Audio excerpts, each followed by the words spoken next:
Is it ready? Okay. Welcome back. This is part 2 of our DNS Sec tutorial. For those who weren't here for part 1, I am Patrick Jones. This is John Crane. We're both with ICANN, and we're going to go through and talk about the state of DNS Sec deployment at the country code level, in other generic registries. Have some examples. In session 1, we did a general overview of DNS Sec, some of the attack vectors, and how DNS Sec can help mitigate those attacks. So for now, we'll start into explaining some examples of deployment at in the regional level. And we're hoping that this can be a little bit more interactive than in session 1. So if you have questions, it could be general DNS security questions. John can certainly answer those. We both participate in ICANN's Security and Stability Advisory Committee, and we can talk about that as well. So hopefully this will be a bit more interactive and interesting for you. And we'll get started. So as we mentioned in session 1, some of the early adopters with DNS Sec were at the country code level. We mentioned Sweden was the first CCTLD to sign their zone. They signed .se. And we also had early deployment in .nl, the Netherlands, Brazil, in the Czech Republic, Czechia, and then at the generic registry level with .org and VeriSign, they signed .net first and then .com later. And the Affilius, which provides back-end registry services for a large number of generic top-level domains and some country codes, and they signed .info and some of the other names that they manage. So I showed this earlier with the current state of deployment.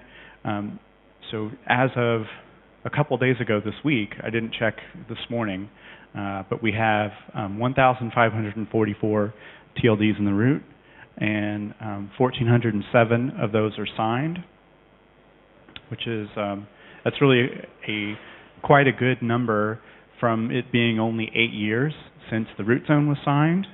Now up to that many top-level domains having DNS Sec enabled on their zones is that's great success. But if you also have been following some of the domain publications, I think Jeff Houston published a paper either yesterday morning or might have been even this morning talking about the rate of DNS Sec validation. Maybe it's reached its peak. About 2 years ago, we were at about 15–16% of resolvers that were doing validation, and now from some analysis that Jeff has done with APNIC labs, we're seeing the rate of validation now down to about 12–13%. And so I encourage you to read his article, and also if you're an ISP and you're not doing validation, I encourage you to do that. Within the generic top-level domains that have been introduced in the last few years, we're seeing a really high rate of adoption of DNS Sec. And some of those are because they are either sponsored or to specific communities, and they're trying to market themselves or target their services to customers that would be interested in the high security features of the registry that they offer. So 2 examples of those, .bank and .insurance, are limited in the terms of who can register in those spaces to they have to be an authorized or a verified banking institution, financial institution, or a verified either insurance agency or provider of insurance. And in those zones, 100% of the domains that are registered in those spaces are doing DNS Sec. So that's a really high rate of adoption in those zones. The next highest rate of DNS Sec availability is a new domain that's operated by a French ISP called .ovh. The company is OVH, and they've tried to make DNS Sec really easy for their customers. And so out of the 60,000 domains that are in their zone, about 40,000 of the domains are DNS Sec enabled. And I think partly it's that I don't think they charge a fee, or they make it really easy for the registrants in their zone to make use of DNS Sec. And so that's something that helps spur and increase the adoption rates in their zones. There's a website you can go to called ntldStats.com, and it provides, just as it says, domain statistics. One of their pages shows DNS Sec stats, and it'll list for all of the registries that the top-level domains in the root that have DNS Sec enabled. It'll show the number of domains in each one of those zones that are signed. So it won't list the names individually, but it'll give you the numbers. And from their stats, we can see that .frl, which is a generic top-level domain for Friesland, which is a region within the Netherlands, .amsterdam and .paris, all of those have really high DNS Sec adoption rates. And I think it's just that the back-end registries for those names are making it easy for their customers. And another one that showed up high on the adoption rate was .taxi. We're currently seeing large internet service providers that are doing DNS Sec validation.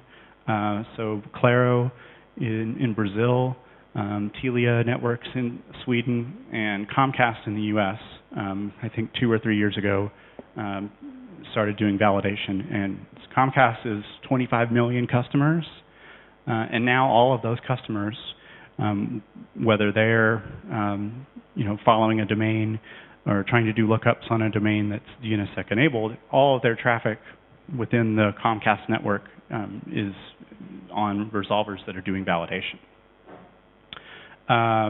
So I just changed these numbers based on Jeff Houston's paper that DNS Sec validation is at about 12% globally.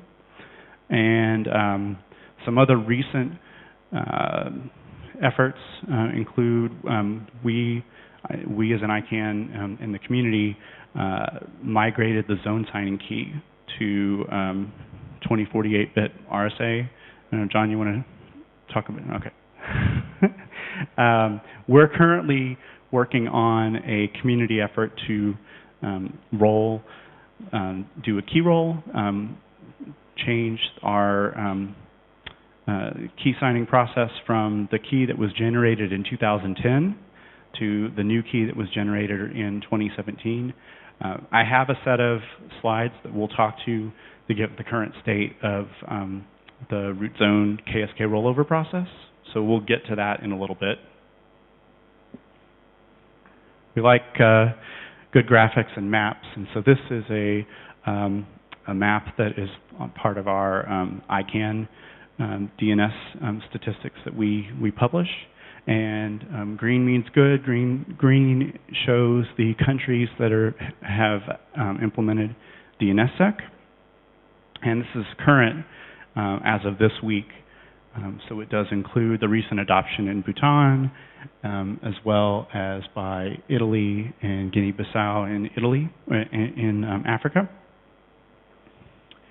If you're on the ICANN website and you want to see whether a top-level domain is signed or not, we provide some statistics, and this pulls data from IANA, and it lists all of the current top-level domains, and it'll show, if it's in green, that means that they have DNS Sec enabled and that the keys are current. and signatures are current. And if it says no, that means that the registry, maybe they haven't adopted DNS Sec, or they haven't done a full implementation, but they might be in the planning process.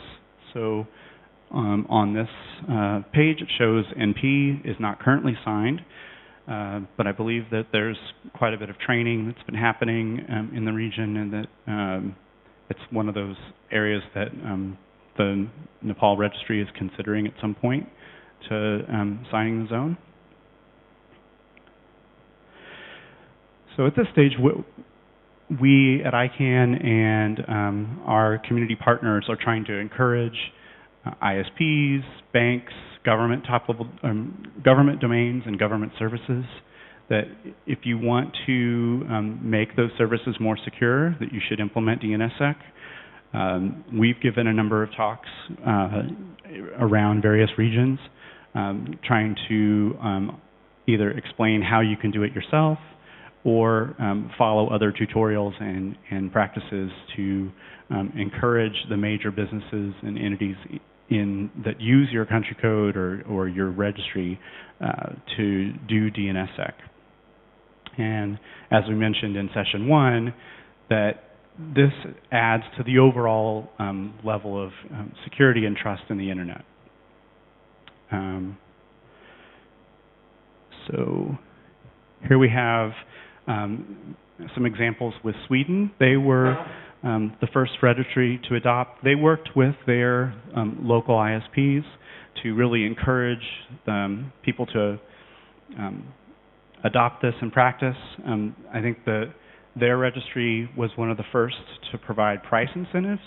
So they made the cost of a .se domain lower if you check the box in your registry interface to have DNSSEC enabled on your zone. And they also do a lot of training to try to encourage registrants within .se to explore signing and make it easy for their users. As of this week, they're at about 680,000 domains that are signed within .se.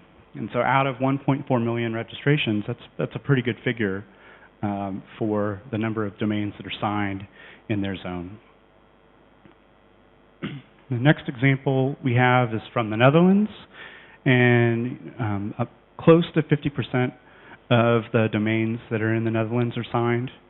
The .nl registry keeps great statistics, and they provide a lot of tools for researchers to see the rate of adoption in their space. And so if you go to the .nl registry page, they have a running counter that shows the total number of domains in their zone and the total number of domains that are signed and secured with DNSSEC. So it's a useful figure. They also, as a registry, work closely with the Dutch government.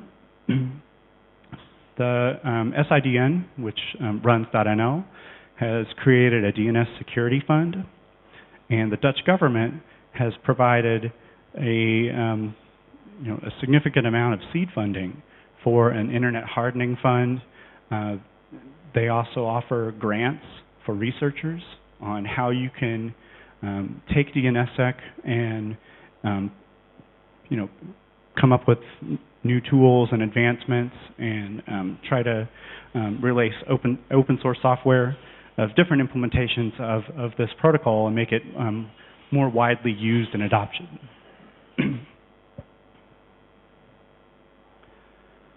The Czech domain also provides a very handy counter on their website.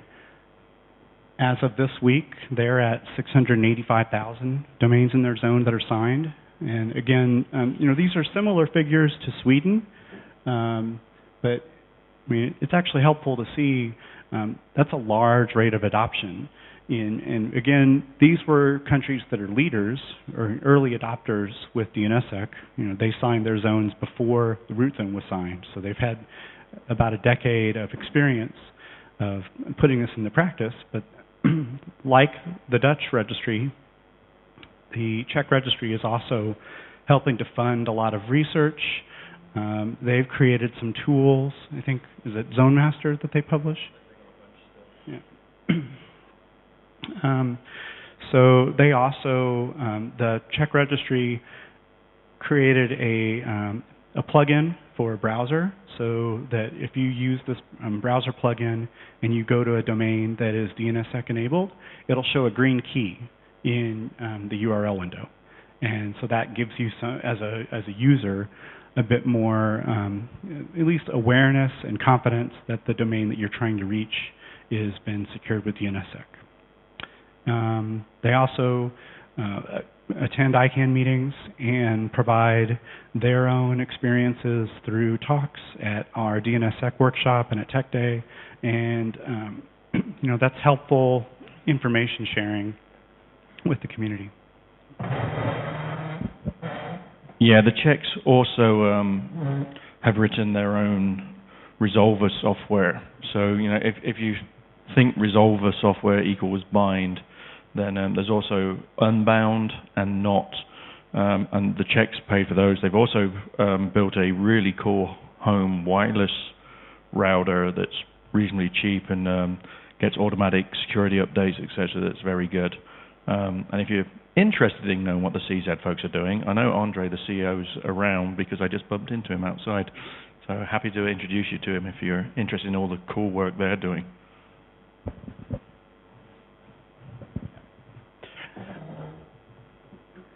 Yeah, so the next one I have is, Norway, 58% of the domains within .no space are signed. And, this, I guess, as a percentage of registrations is one of the larger of the countries that have deployed. Their experience goes back to 2014, and Norway, it's the .no registry. They take a unique approach with their registrars in that I think they also provide price incentives for domains that are signed. Either are, it's some kind of incentive program that's similar to Sweden that to encourage the adoption in their space. And that's something that if you're considering this, you also want to see people putting this into practice, making use of the tool. It's not something that it's cheap to do. So if you've made the investment and the decision to do DNS Sec, you also want to encourage other people that use your zone to use it too. In Latin America, NICCR, which runs the country code for Costa Rica, they do a lot of regional training. They also run labs and other tools similar to what the Czechs and the Dutch have done.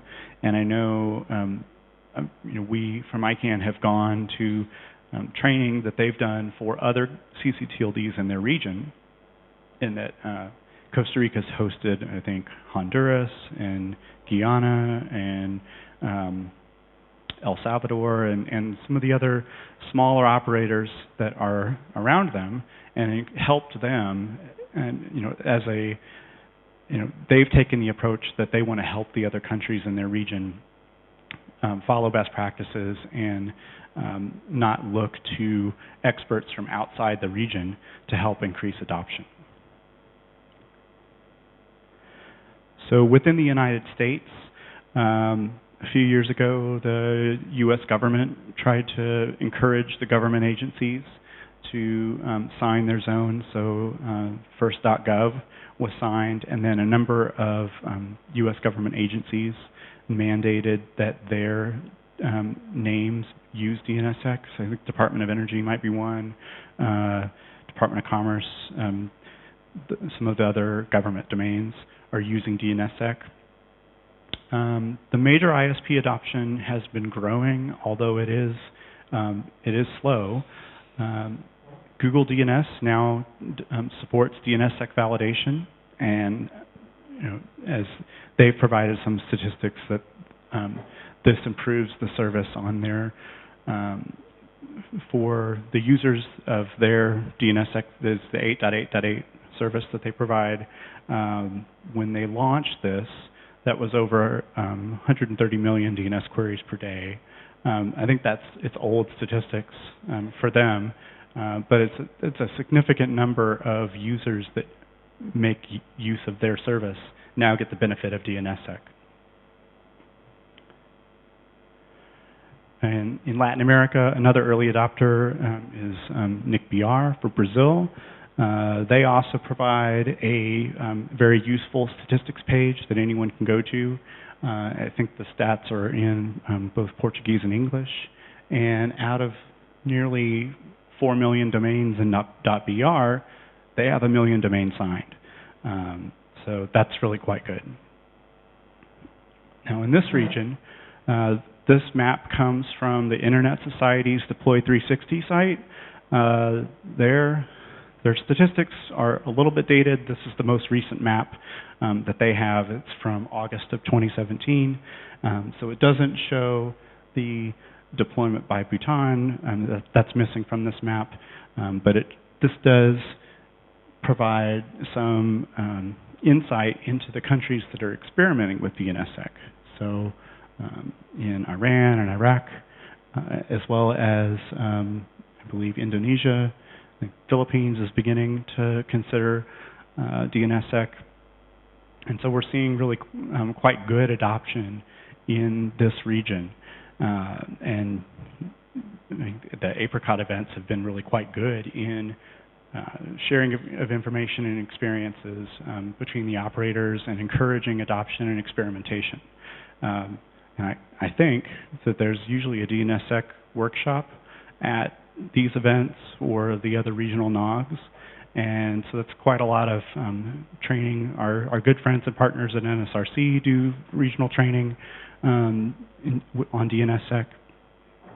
And we also have a colleague who you might have seen at some of your events, Champika, does a lot of training in Asia Pacific.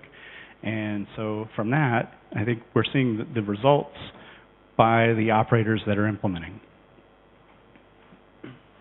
Now, this is our thank you to Champika and Matt Larson at ICANN for their source material. In putting this slide set together, we've also borrowed material from Olaf Kolkman at the Internet Society, their Deploy 360 program, .nl, NO, and Intel DStats. The next set of, maybe before I go into the next set of slides, John, if there's anything you want to add, or if anyone has any questions about either issues with implementation that operators have had or other experiences, I'm going to turn it over for you now. And the next set of slides that we have is on the key role. Hervey has a question. This is Hervey Allen, NSRC. General question, if a registry is interested in implementing DNS Sec, can they talk to ICANN about general idea? Like in the past, you have talked to .cl when they presented their entire plan for DNS Sec, and that was super useful to that registry.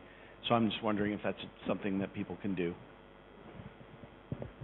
Certainly, if you're a DNS registry, you can come to ICANN. We will help you as much as we can. We've gone as far as helping to write the DPS that we talked about earlier, the procedure statements. We've even sent engineers down to help. We've helped with coding of the systems if we have to. Sometimes we've got these guys from NSRC, which is where Hervey's from. We didn't plan that question, honestly. So we... certainly at the top level, we want to see all the registries deploying DNS Sec in the long term. We need to get the whole namespace signed. There's two sides, as we've talked about, to DNS Sec. There's the signing, which is really the job of the registries, be that at the top level or your company. When your company owns its name and does all the functions around managing its name, it's like your own little registry. So everything needs to be signed, but also everybody needs to be validating. So we do reach out to people, and our friends at ISOC do a lot of work reaching out to people to try and get them to validate. Now, if your ISP doesn't do DNSSEC, you could reach out to them and say, hey, I'd like that. If they don't want to, there are a couple of workarounds. If you're into Linux and you're comfortable with operating systems and installing stuff, then you could install bind or unbound on your own system and run your own recursive server on your laptop. A lot of geeky people do that. You run your own server, and that way you've got control of it. Or you can just point at one of the open servers out there like Google who are doing validation. So, you can get validation right now just by pointing your DNS server somewhere else. Just say, instead of getting the network here. I've not actually tested the network here. I wonder if they're doing DNS Sec Validation. I would imagine they will. We will test later and go and talk to people if they're not. So it's really easy to turn it on. Really easy. Just by going into your settings and changing your name server, you can do it. And if you're comfortable with Linux, you can install and configure Unbound in probably 30 minutes. So it's not a hard thing to do. I like running my own name server on my laptop because it gives me control of where I'm getting my answers from or where the recursion's happening. And I suspect that people like Hervey probably do the same thing because we're strange that way. Do we have any questions about this section? A very quiet crowd. That's okay. So the next thing we want to talk about, I assume you're going to want me to do this because you've been talking. Yeah. Yeah. Is KSK rollover.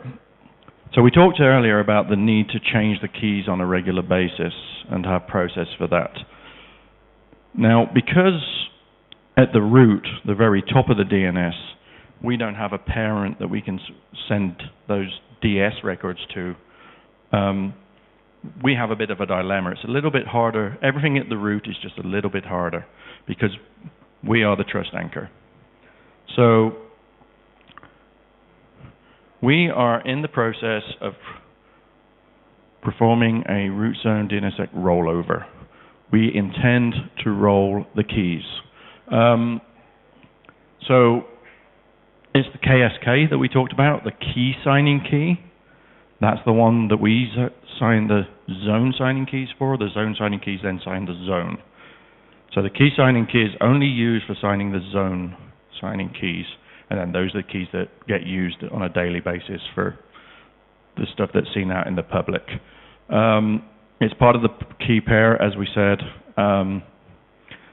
As I just said, the ZSK is the part that signs, and it builds that chain of trust, right? So this is the key element for DNSSEC on the internet.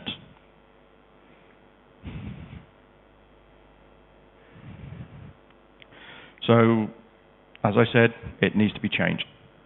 You have, just like with passwords, occasionally. We've never done it before. Right? This is kind of scary stuff. You have this key that the DNS relies on, and we know we have to roll it, and we have processes for rolling it, but it's never happened before. So we don't actually understand 100% everything that's going to occur. Very, very interesting scenario. So we've got to do a lot of coordination to make sure that this happens correctly.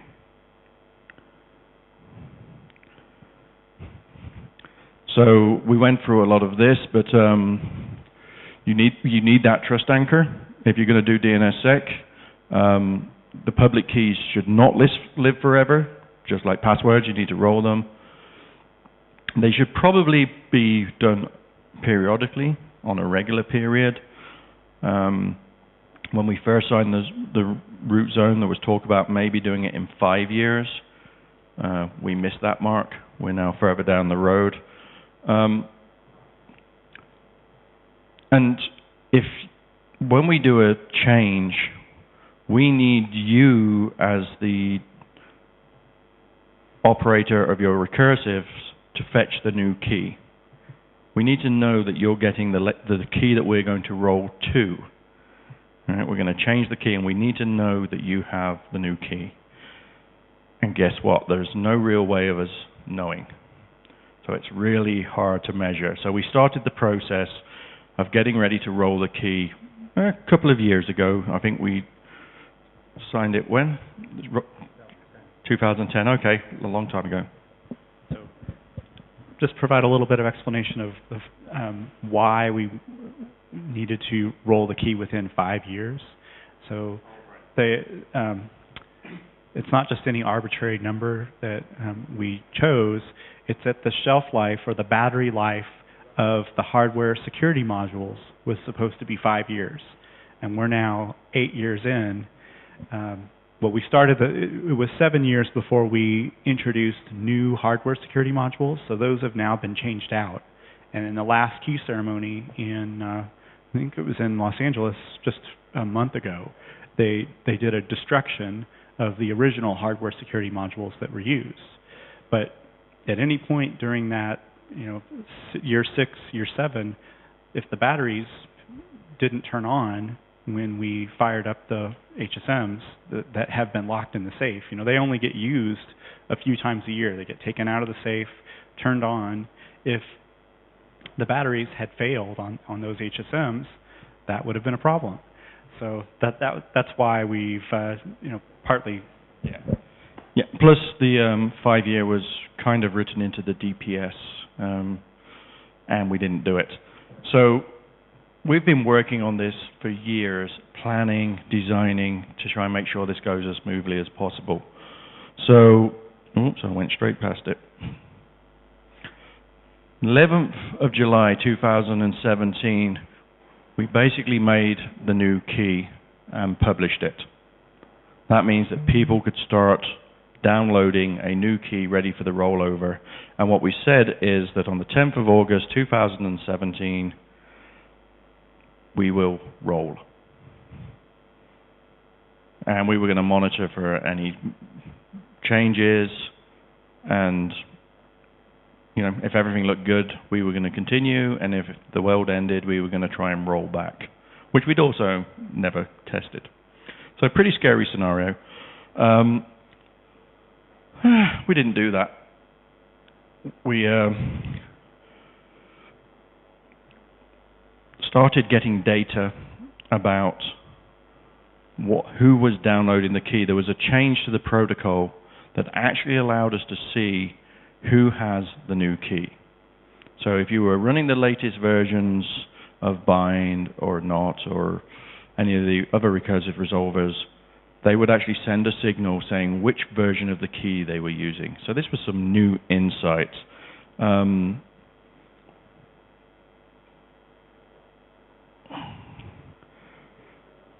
So this is a graph. I don't know how easily you can see it.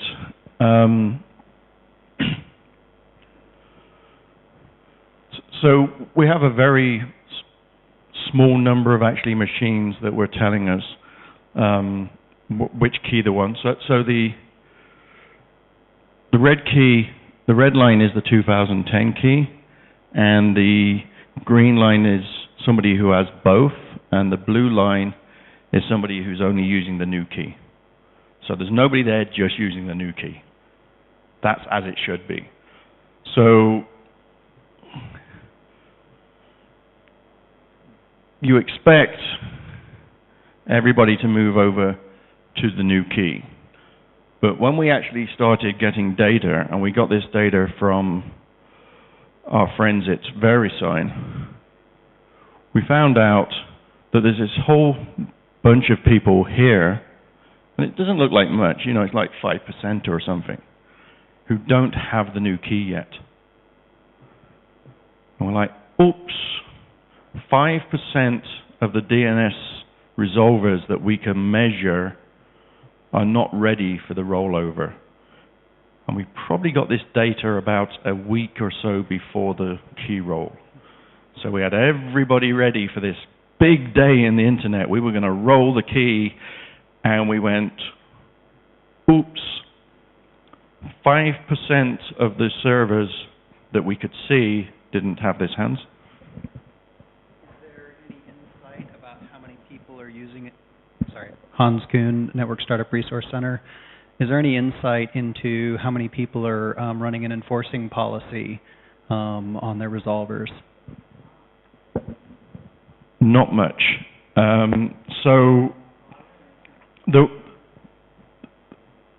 We looked at. So this basically says just what I said. These are the installations that can do this. So we looked at the data and we got the IP addresses of the name servers that were have implemented this. So not that many IP addresses. We're only talking less than 1,000, maybe 500. That's these people down here in this section.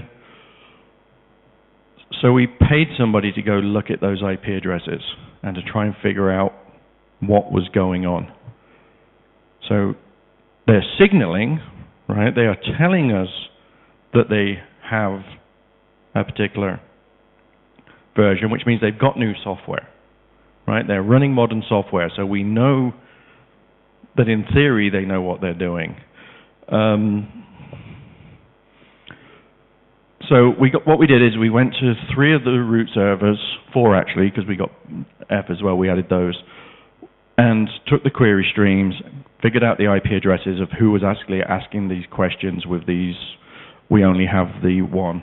And then basically we had a gentleman go out and try phoning people, try and figure it out. So here's some statistics on it. So total of number of unique addresses was 27,084 out of 4.2 million, so it's like not much. Only 1,631 addresses that were saying we have only the old key. So there's almost nobody even telling us. So we know there's millions of resolvers out there, and we've only got like 30,000 running this new software and actually telling us. And of that, a small percentages. So there's a massive percentage of the DNS servers out there that we have no insight into. And we hope that will change as people update software, but we're not really seeing that. So basically, I mean, that 6.02 of the reporting % of the reporting validators were telling us they were not ready. When we looked into them, we found out all kinds of stuff. And it's not easy. I mean, if you know about IP addresses, there were things in there that seemed to be dynamic, seemed to be changing where they were. So, there was all kinds of things you'd expect. The obvious suspicion is that there's a bunch of old software out there. That's always the case. That explains why we've got that massive percentage of people who aren't even reporting. Maybe there was bugs in the automatic update code, and we found some. So we found some bugs. We reported the bugs. Bugs get fixed. Doesn't seem to have fixed the problem.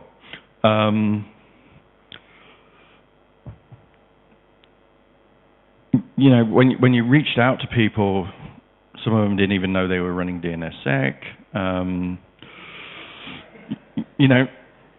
It's the typical stuff whenever you try to roll something new out on the internet, is that a lot of people don't update stuff.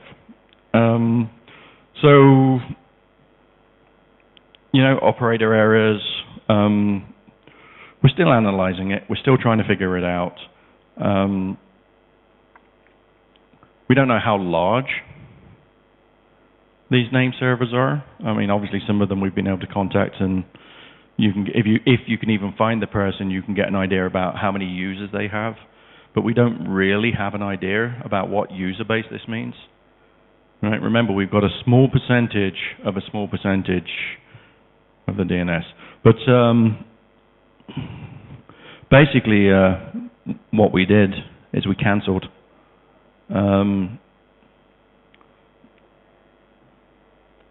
we really didn't, we feel, have a choice.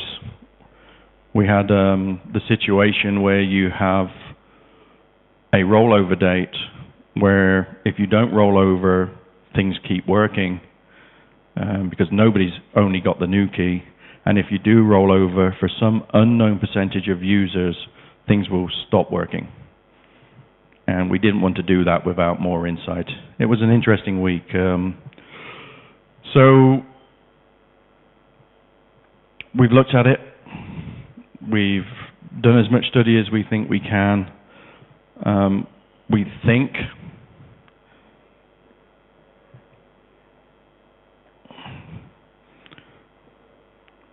we're just going to go ahead and roll. So we're setting a new date. We've set a new date, same date, but this year.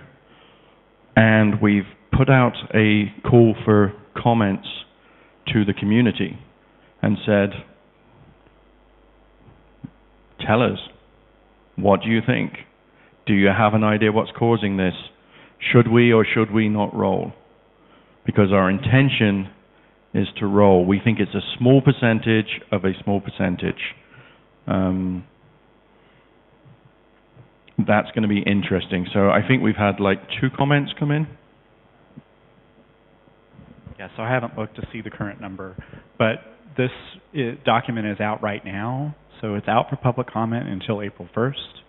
And if you're already doing DNS Sec and you have views on this, we would welcome them. So encourage you or others that you work with to take a look at it and provide comments and feedback. If you look at the research that we've put out there and you agree or you disagree, we want to hear from you. So this is an opportunity that the community can weigh in. But the intention right now is to go ahead and roll the key on 11 October 2018. And I think at the upcoming ICANN meeting in Puerto Rico, we'll have some new information.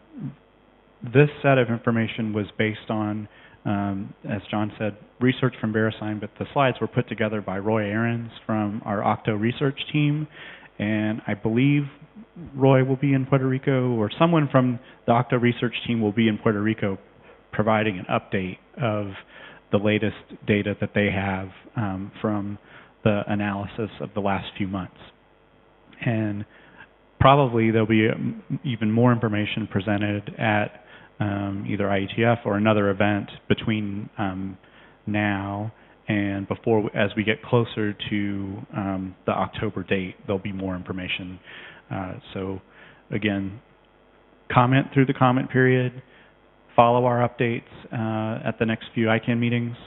We'll have research that we're going to share with the community and also the key ceremonies too.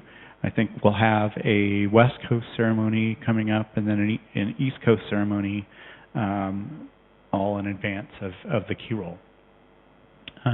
We might be near the end. So with the key roll, who would be impacted by this? So if you're doing DNS software, if you're a developer, distributor software, if you're a browser operator, if you're running a network, root server operators have to pay attention to this. You need to make sure that you're doing automated updates.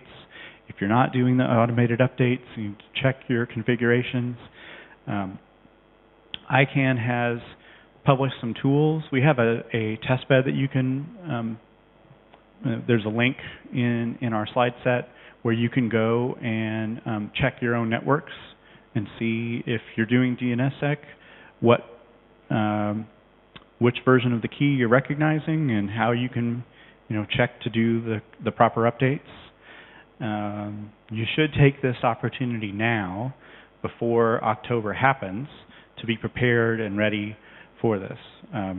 We don't expect that to be significant issues, but we also don't know for sure.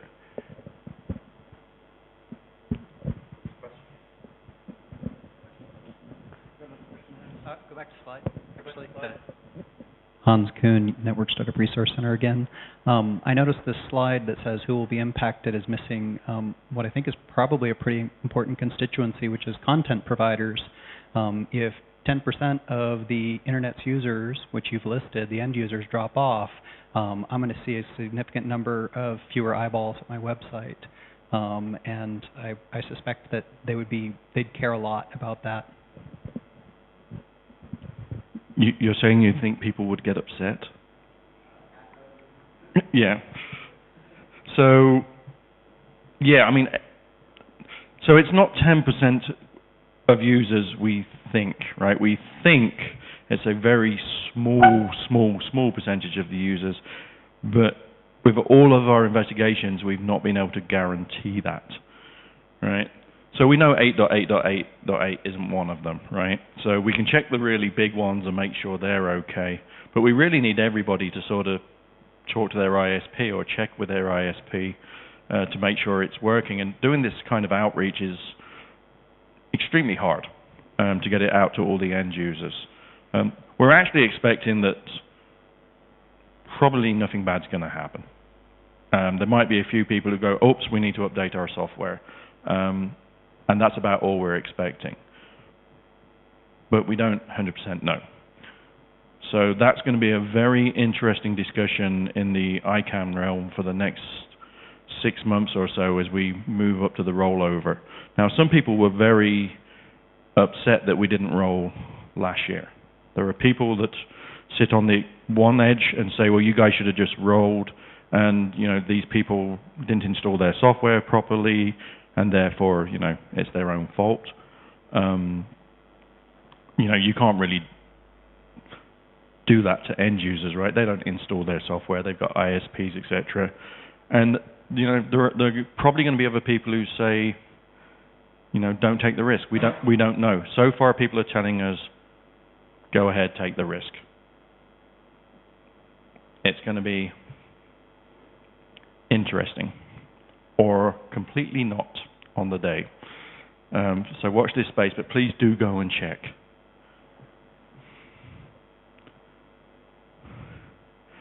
So this is the message. If you're doing validation, i.e. if you are running a name server, not if you're just querying somebody else, you need to do the update. If you know that the people who are running your name servers are using old keys, you need to go and tell them to do the update. That's 750 million people are using DNS Sec at this moment. We think it's a very, very small fraction of those will be affected. But if they are affected, I think we all know what happens if your DNS doesn't work, right? No DNS, no internet, right? So it's important. So if you are an operator, find out whether it's enabled or not. Make sure it's being evaluated. Make sure you're looking at this stuff. Test and verify all your setups. Check your configuration files. That's normally where DNS Sec is turned on and off, and also the auto update of the key. It's in your config files. If it's not turned on to auto, I suggest you do. We know that a lot of people out there are using modern name servers but haven't turned on the auto update function. It's not on by default, unfortunately, in all software. So do that. And have a plan for participating in the rollover. Be aware of it, put it in your calendars, watch it on the day, and hopefully nothing will happen. Apart from we'll roll a key. So, like I said, if your software supports it, that's RFC 5011 is the one that it does. Turn it on. And I think we've fixed most of the bugs now. We've talked to all the major software vendors. So if you turn on the auto update, the RFC 5011, you should be fine. Because it will just update and you should be good for the future. If it does not support it, well, think about updating, because it means you've probably got old software. but you can also manually update the key. If you're using DNS Sec and you cannot do the auto update, then you can manually update it, get the new key. And there is the URL in the slides of where you can get it from. And here's the testbed URL, go.icann.org/ksk-test.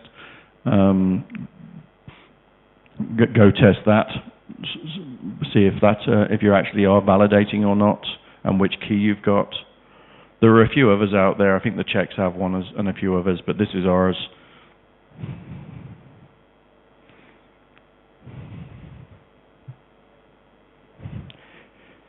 So what to do if it does fail?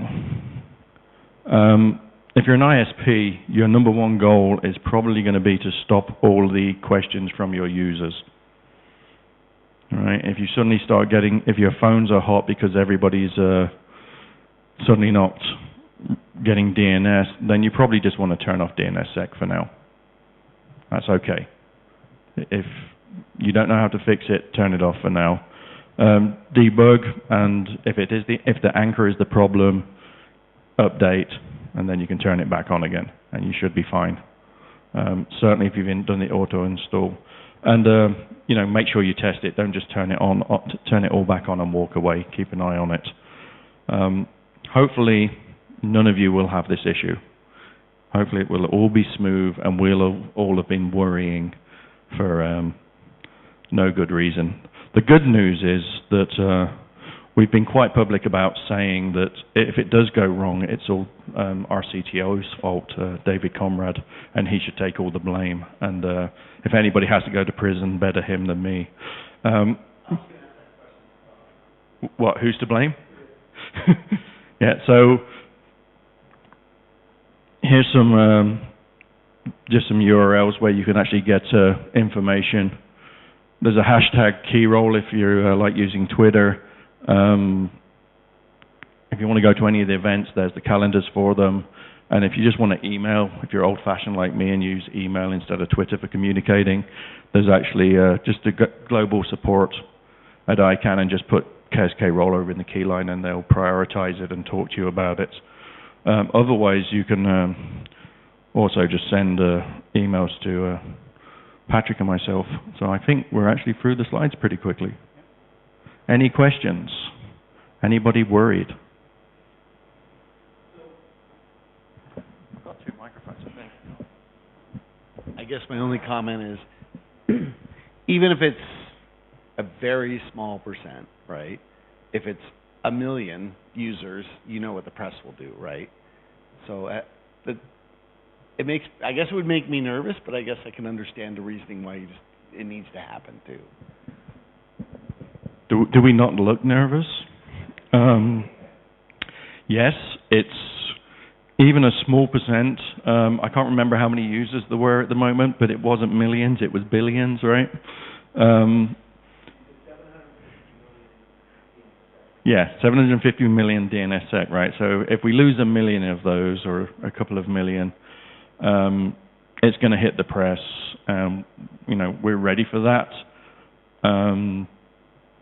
And we'll deal with that when it happens. We have information. In some ways, it hitting the press would give us an ability to go out and actually educate quite well.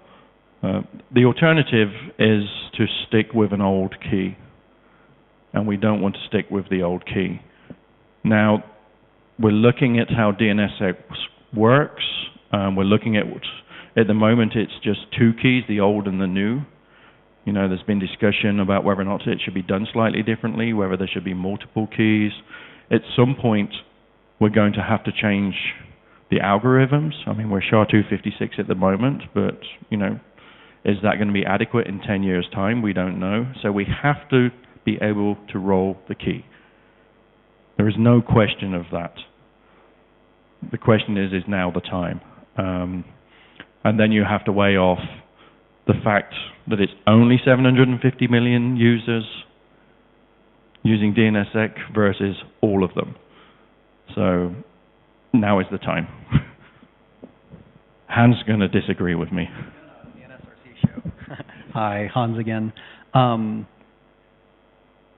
This is a bit speculative, but so Kaminsky was 2008, and obviously DNS Sec is not deployed everywhere.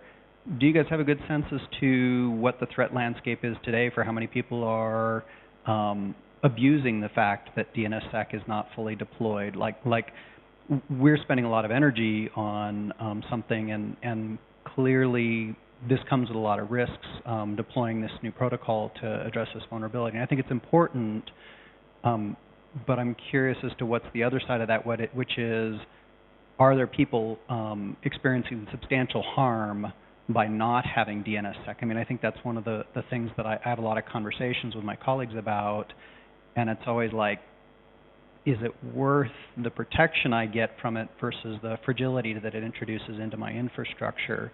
And I don't have a good sense of that. Maybe you guys do, about how risky is it for those people out there who haven't taken the jump and deployed this?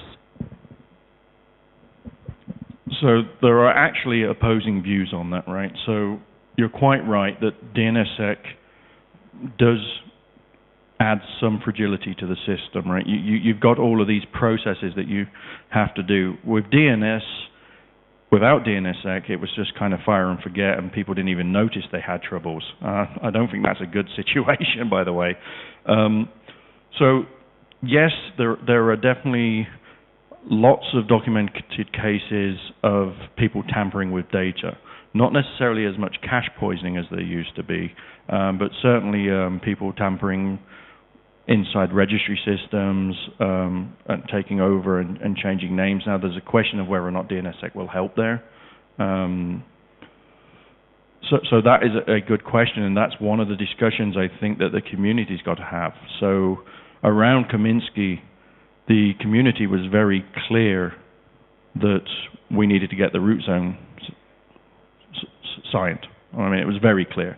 I don't know if people understand how ICANN works, but I know some of you do because you go there. But what we do is typically always community-driven. So the community was very adamant that we would sign the zone, and we did.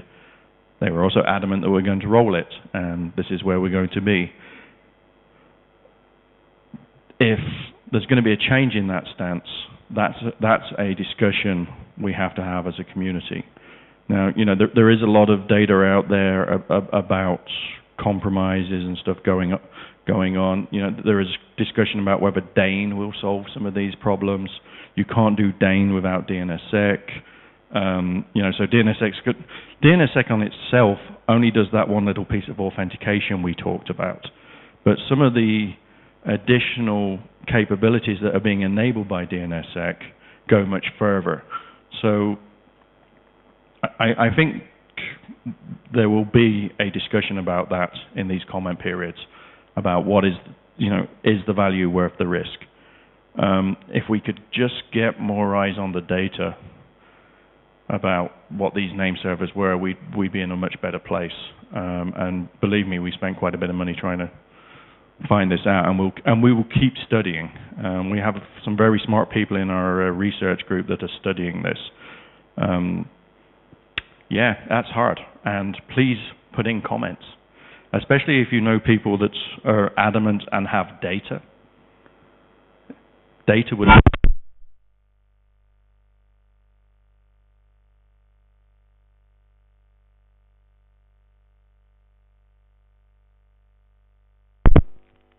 We go. This happened. 1, 2. Yeah, this happens a lot here. We're getting used to it. So yeah, if you know people that have strong feelings about this, one way or the other, please ask them to comment. We don't want them to comment next year in January that we shouldn't have done something when they didn't get involved in the discussion. You know, and you guys know a lot of really smart engineers, especially at the university. So if they have data, that would be awesome. We're trying to be data-driven in these discussions, and the lack of existing data, you know, 5011 is fairly new, has been a little bit interesting for us. And now we know more than we did when we originally set the date, but we still don't know everything. We do have some examples in the CC space. So on our way here for Apricot, the Swedish registry, actually it was the Dutch registry, published an article about their experiences monitoring the Swedish registry when they rolled their keys. I think they did a key roll in December or sometime very recently, and the Dutch registry provided some monitoring and published a update of their experiences in watching what the Swedes did.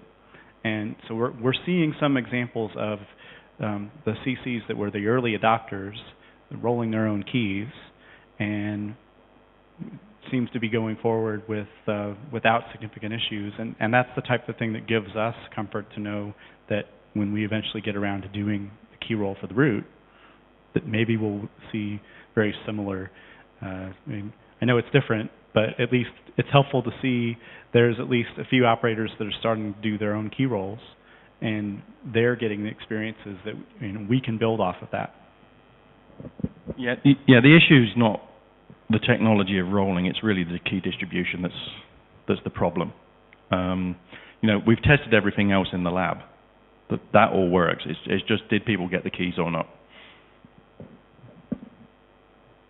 Any more questions? Yeah, absolutely.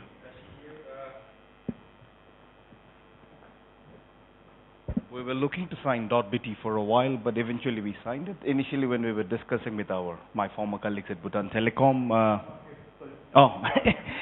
initially when we were discussing this with my colleagues at Bhutan Telecom, because we still maintain .bt, the discussion was we will wait until the rollover is finished so that we don't have to go through the problems, and then maybe we sign .bt.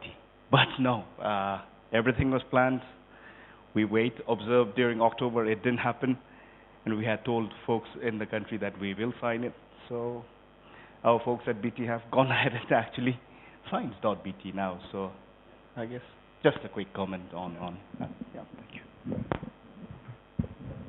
That's actually an interesting data point that you were waiting for that roll, and of course the roll didn't happen. We'll blame David Comrade for that. Okay, if there's no more questions, I think we can break early, or?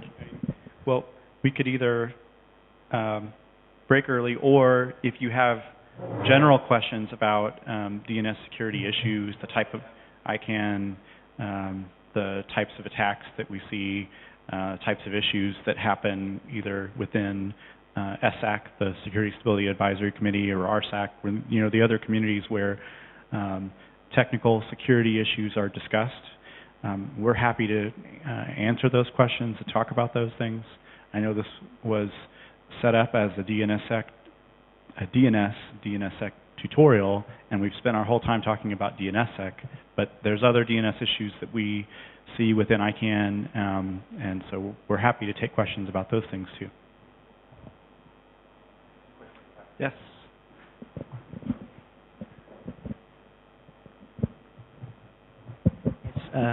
I have a couple of questions. First one is, in DNS Sec, which part exactly is encrypted? I mean, is it the whole DNS response or part of it?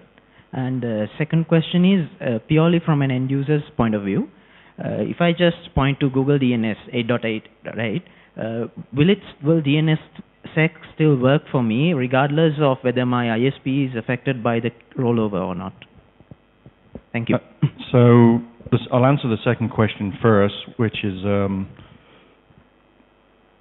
whether if you're not using your ISP's resolvers, then you won't be affected by the ISP's problems.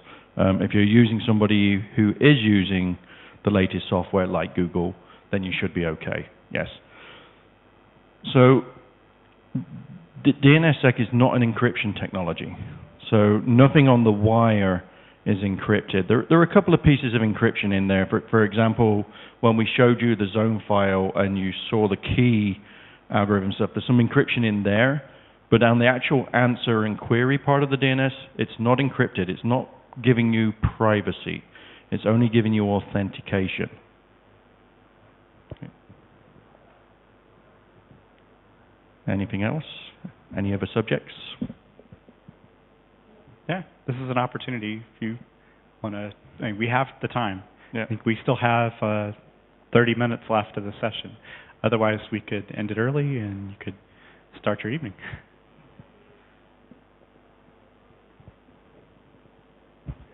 Yeah. Right. Okay. Well, thank you, and we're happy that we were able to provide this DNS Sec tutorial here at Apricot. I think you're around for another day. I am, yes, and I'm also going to be in this room for a little bit. If people just didn't want to ask questions into the microphone, I'm happy to talk to you. Yeah. Both of us will be at the ICANN meeting coming up when we leave next week. And so outside of this venue, if you want to come and ask us questions, we're both easy to reach on email or through other means. Happy to take the questions that you might have separately, or if you have issues in trying to do implementation, issues that you want to reach out to us about, we can either help respond and answer those questions directly, or put you in touch with others on our team who can provide some assistance. As I mentioned earlier, we have our colleague Champika based in the Singapore hub. Champika does a lot of training and has been to, perhaps has already been to your region to talk to you directly and provide that hands-on experience and training. And we're happy to work through him. You can also reach out to anyone in our Singapore office from this region. They attend a lot of events, and they're happy to provide their assistance and direct you to those within ICANN too. Yeah, so thank you very much. Oh, wait, you have another question? With regards to translation techniques between V6 and V4 and DNS Sec, if you could clarify on that, if I'm using DNS 6.4. NAT and DNS Sec aren't really related unless you've come across a problem that we've not seen before. V6 to V4 translation. Yeah, but that's not a DNS Sec issue. That's a completely different. Yeah, exactly. So that's the problem that most operators seem to have who are deploying that kind of, having that kind of translation techniques being deployed just because they want V6. And what solutions are they using, do you know? DNS 6.4. Okay. I'm not aware of issues there, so. No, basically it does break the validation chain. Oh, okay. I'm seeing what you're saying. Yeah, when you go through NATs, if it breaks the validation chain. That's a good question. I've not tried that in the lab. I'd have to actually go back and ask our colleague Roy if he's looked at that. I can have somebody look into that. Probably Paul Hoffman. Send me an email with a description of the problem and what you're seeing, and I will pass it off to our research department, and they can try and replicate it and see what's causing it. Yep. So that's a good point, actually. If you're doing implementation and you run across an issue like that, our Octo research team really wants to get the feedback from the community of the things that they should do research on. So questions like that, that's the type of thing that the team in Octo Research, they want to hear that.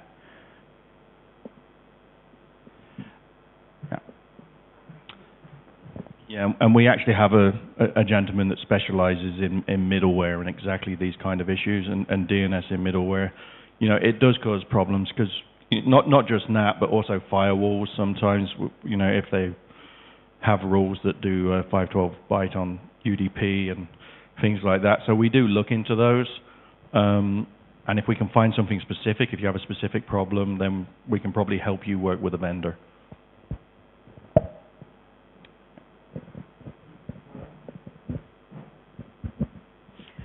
By implementing DNS Sec, we can achieve the authentication and confidentiality. But there are the certain issues that will come after implementing the DNS Sec also. What are the security issues that I want to know? security issues, not so many. So there were a few interesting things in the early days of DNSSEC that people considered to maybe be issues. If you're a registry, there was the possibility to walk through the zone and find out which names existed and didn't. That's being cured with something called NSEC 3, so there's now a way to prevent that. That's the one security issue I can think of that came up. And it was arguable whether it was or not, but the solution was found. Like I said, DNSSEC doesn't work on its own, so there are going to be other things you're going to want to look at as you go further. Like Dane is an add-on to DNSSEC, which would allow you to have your own certificates. The privacy side of things, which DNSSEC doesn't do, is also going to be looked at. I mean, they're looking very strongly at it in the Internet Engineering Task Force, which are the people that make the protocols, so they're looking at something called DPRIV. But DNSSEC itself doesn't really have security issues. It has some what I would call stability issues, and that is that if you don't operate your policies and practices correctly, which is why the DPS is so important, then you can do it wrong. So you've got to be precise in what you do, but that's not any different to many other things that you implement on your network. You can't be configuring things wrong, and it's the same with DNSSEC. Standard DNS is extremely forgiving. I mean, crazily forgiving. I've seen things work in the DNS that just shouldn't. DNSSEC is not as forgiving. So there are some issues around stability if you don't do it properly. If you do it properly, you're fine. Yeah, and we've seen in some of the registries that have implemented, they've let their keys expire, then their names aren't available. And we've had registries that have called out for help when that's happened, and they've been able to make the change fairly quickly. But if you don't keep up with expiration dates and make sure that you're maintaining things the way you should, it can expire, and then your names aren't available. Yeah, so don't let your keys expire, okay? All right. Yeah. Thank you very much. Thank you, everybody.